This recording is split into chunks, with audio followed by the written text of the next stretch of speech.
Thanks for watching CBN NewsWatch. I'm Wendy Griffith. Hezbollah launching still more rockets at northern Israel today, aiming at an Israeli city in the Golan Heights, causing some significant damage. Those attacks coming as the U.S. still trying to put together a ceasefire between Israel and Hamas. Israel pulled out of the Gaza Strip nearly 20 years ago, hoping for peace. Instead, people there have endured rocket attacks and the deadly terrorist strikes on October 7th.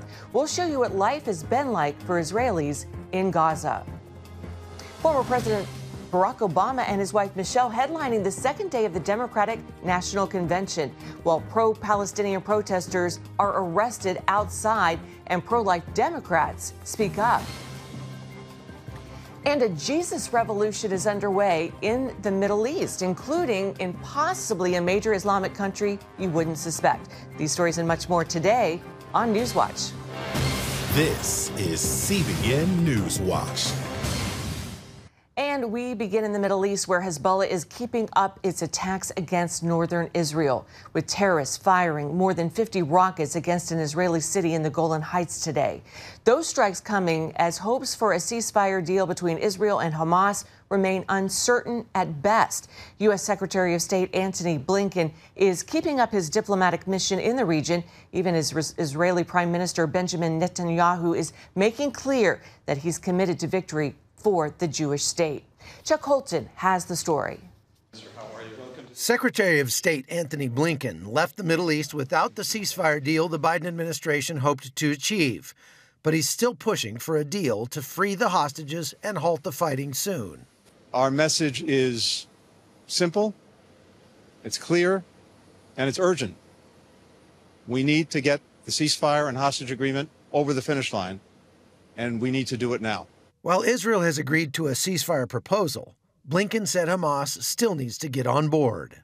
Israel has now accepted that proposal. I heard that directly from Prime Minister Netanyahu yesterday, and we hope and expect that Hamas will do the same. That's the critical next step. As the diplomats focus on Gaza, the conflict on the northern border with Iranian-backed Hezbollah is intensifying. Hezbollah claimed responsibility for a massive rocket barrage in the Golan Heights Wednesday morning. The IDF reported approximately 50 unguided Katyusha rockets launched toward Israel. While the Iron Dome intercepted several, others struck Katzirin, causing significant damage and wounding at least one person. This after Israeli fighter jets struck Hezbollah weapons depots deep in Lebanon's eastern Bekaa Valley, with massive explosions lighting up the night sky. Monday, CBN News traveled to northern Israel to gauge the readiness of the IDF forces arrayed along the border. In the city of Kiryat Shmona, we got a taste of the reason those troops are there. I mean, there's a fine line between brave and stupid. Here we go again. Here we go again.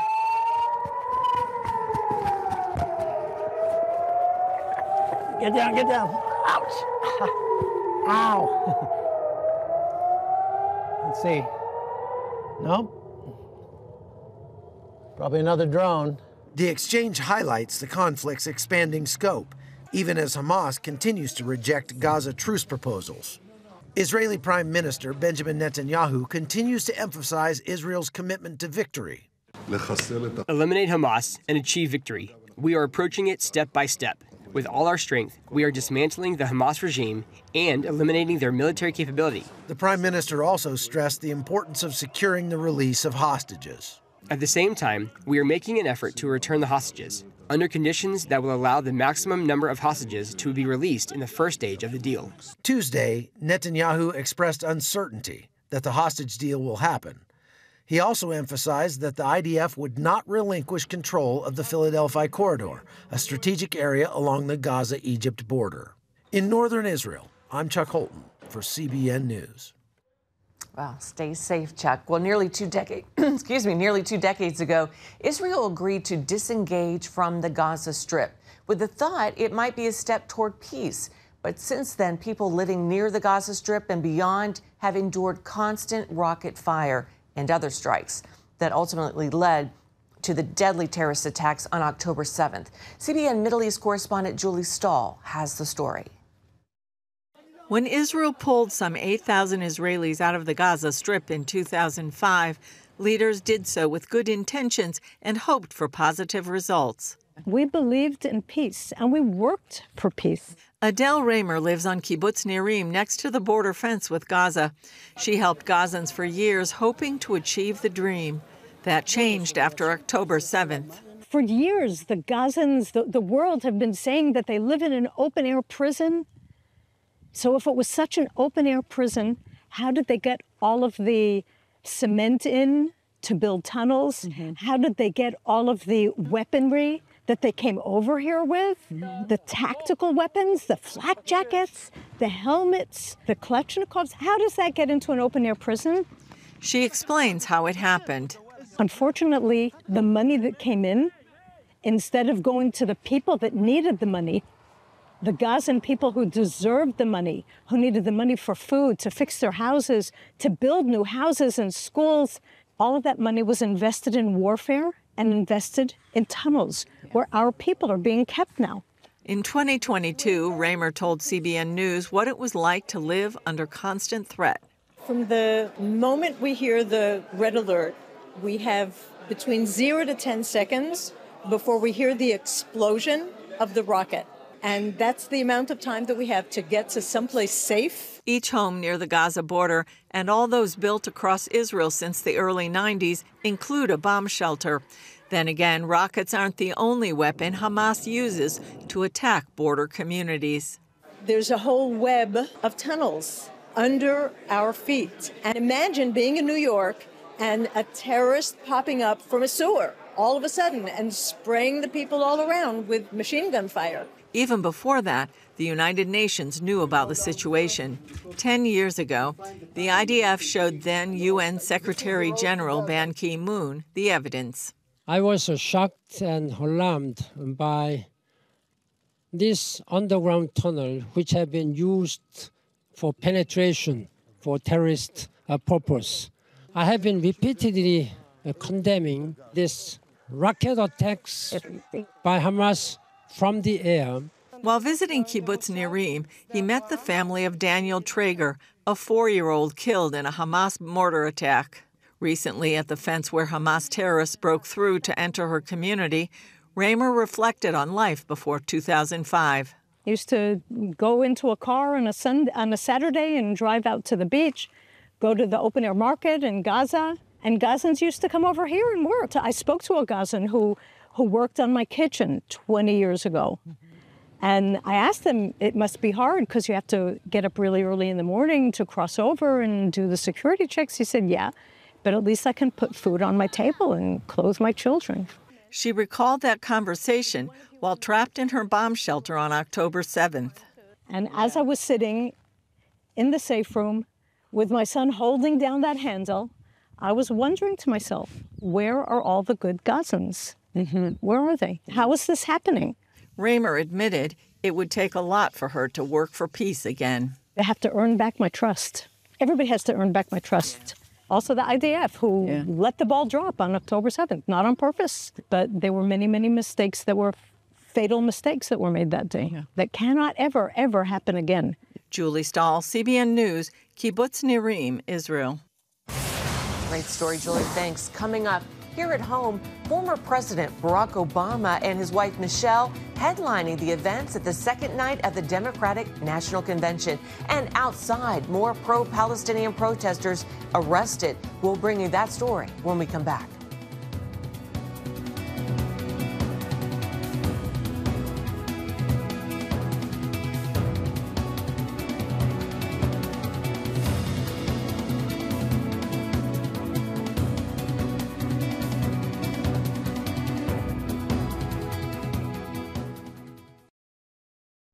Introducing a brand new way to start your morning, the CBN News Quick Start Podcast. Each weekday morning at 7 a.m., get quick highlights of the day's important news. Then an in-depth analysis that goes beyond the headlines. Insights that matter to people of faith. Discover how God is moving around the world and here at home. Find the CBN News Quick Start Podcast on iTunes or wherever you enjoy listening to podcasts, because truth matters. Welcome back. In Chicago, Barack and Michelle Obama headlining Night 2 of the Democratic National Convention. The theme, a bold vision for America's future. Meanwhile, the Democratic nominee herself, Vice President Kamala Harris, was not in attendance. And outside the convention, still more pro-Palestinian protests. Washington correspondent Caitlin Burke has details. As prominent Democrats urged America to back Kamala Harris Tuesday night, the nominee herself was 90 miles away campaigning in the battleground state of Wisconsin. We are so honored to be your nominees. This is a people-powered campaign, and together we will chart a new way forward. As Harris stumped for votes, second gentleman Doug Emhoff paid tribute to his wife on the DNC's primetime stage. Wherever she's needed, however she's needed, Kamala rises to the occasion. And she did it for me and our family. And now that the country needs her, she's showing you what we already know. She's ready to lead. In back-to-back speeches, Michelle and Barack Obama delivering a strong endorsement of Harris and a cutting indictment against Donald Trump. We do not need 4 more years of bluster and bumbling and chaos. We have seen that movie before, and we all know that the sequel is usually worse. The same old con, doubling down on ugly, misogynistic, racist lies as a substitute for real ideas and solutions that will actually make people's lives better. This was a tag team approach with Michelle Obama and Barack Obama going after Donald Trump, and they went after him strong. And I think that was an extremely effective approach at the convention. I think the key question now going forward is how much are Michelle and Barack Obama going to be on the campaign trail? Meanwhile, on the Chicago streets, police arresting dozens of protesters after pro-Palestinian demonstrations turned violent outside the Israeli consulate. Ain't no power like the power of the people, got the power of the people on trial. Earlier in the day, protesters also showing up at an event organized by an Orthodox Jewish group. Organizers of Jewish events at the DNC have reportedly avoided publishing the locations of their events to try and avoid these kinds of disruptions. Meanwhile, another group speaking out this week, Democrats for Life. They issued a statement after Planned Parenthood announced it's offering free abortions to DNC attendees. The statement reads, quote, "We continue to urge our fellow Democrats to stop doing business with Planned Parenthood and other pro-abortion groups and return to the party's true roots of standing up and fight for the vulnerable and for the little guy." Former President Donald Trump spent Tuesday campaigning in Michigan, the event focusing on law and order and making America safe again. Caitlin Burke, CBN News, Washington.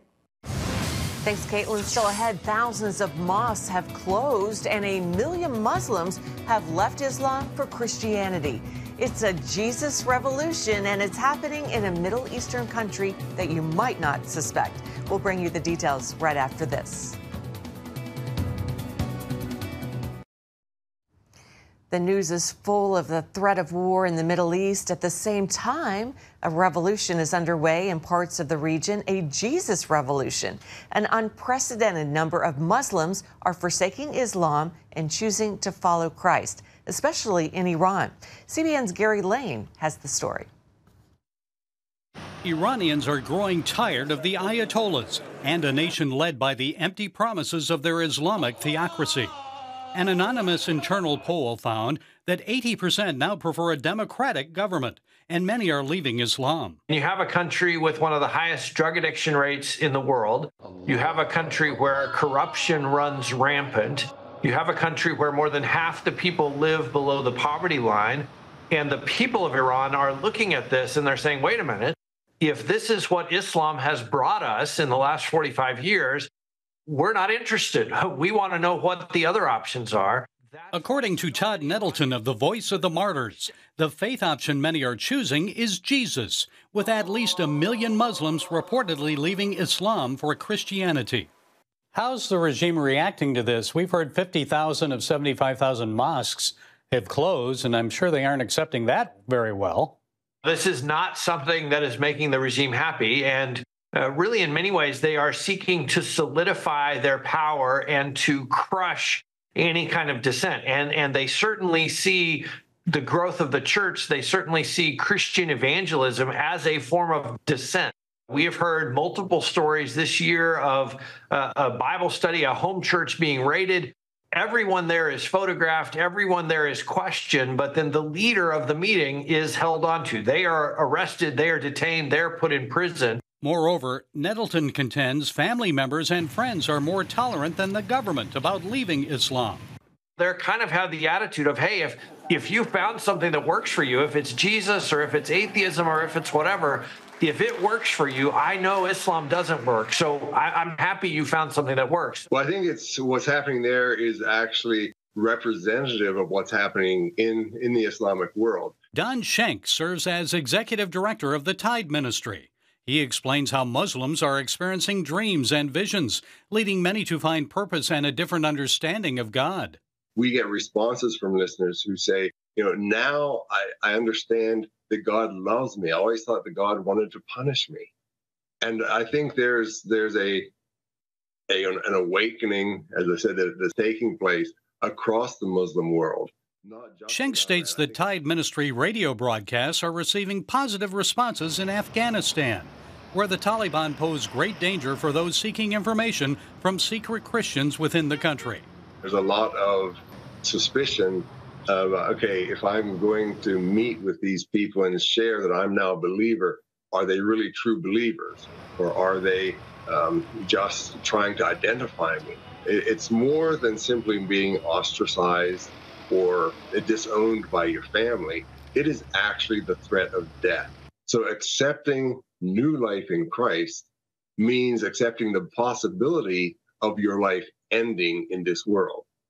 Christianity is also spreading in Yemen, where the Joshua Project reports Christian growth is almost double the global average. Next door, Nettleton sees the Saudi Arabian monarchy becoming a bit more tolerant of Christians and their churches. Not necessarily welcoming it with open arms, obviously, but just the understanding that it could happen, that there could be Christians here, and maybe that's not the worst thing in the world. That's such a change from what we would have seen 10 or 15 or 20 years ago. A move of God's Spirit bringing change that may eventually transform not only Iran, but the entire Middle East. Gary Lane, CBN News. Thanks, Gary. We're coming up, our Studio 5 look at a new inspirational film coming out this month about an underdog baseball team that made it to the Little League World Series after a teammate's father was diagnosed with cancer, and they dedicated the season to him. We'll bring you the story when we come back.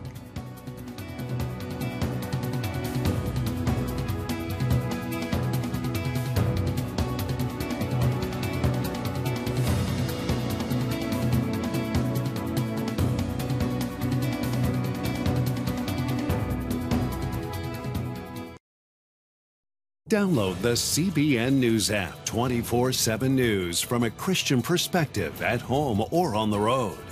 One place for all of your news. Breaking news alerts. Set daily prayer goals and pray for news stories.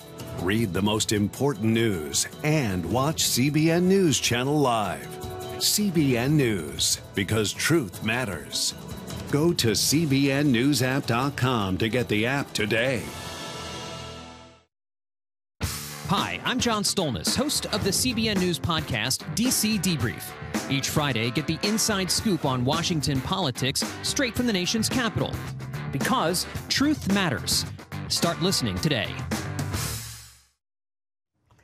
Welcome back to CBN NewsWatch. Several inspirational movies are headed to theaters later this month, including the film You Gotta Believe.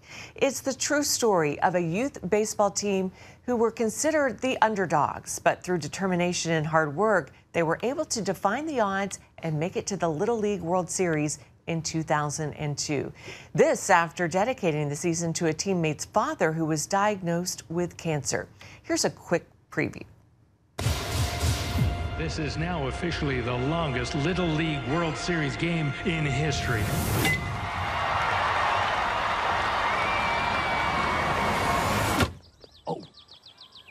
You all right? Son, you got to keep your eyes open. Technically, he didn't drop it. It dropped him.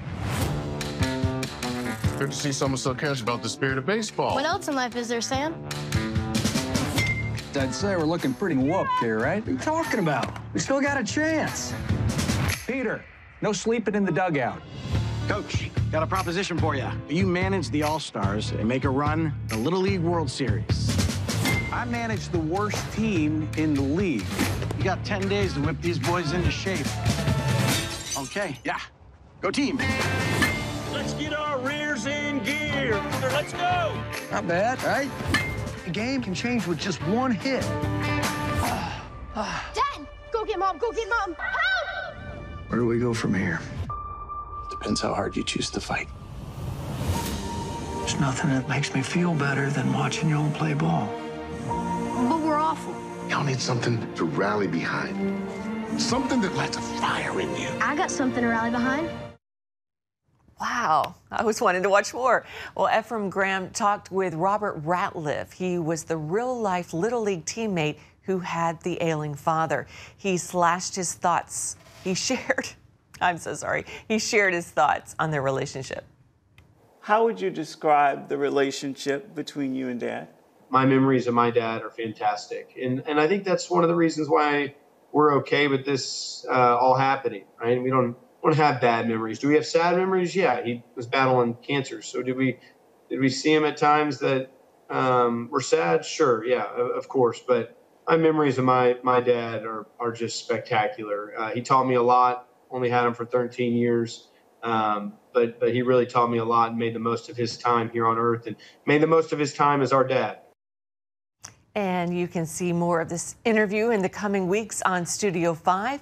The film, again, is called You Gotta Believe and is in theaters everywhere starting August 30th. Be sure to join us for an all-new episode of Studio 5. We're talking to husband and wife singing duo Kenny and Claire Hilliard.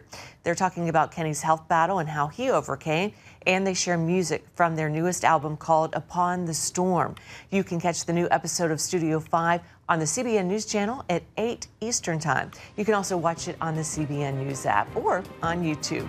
Well, that's it for this edition of CBN News Watch. Remember, you can find more of our news programs on the CBN News Channel anytime or online with cbnnews.com. Also, tell us what you think about today's show and the stories you've seen. Just email us at newswatch@cbn.com or talk to us on Facebook, Instagram, and X. We'll see you tomorrow. Bye-bye. God bless.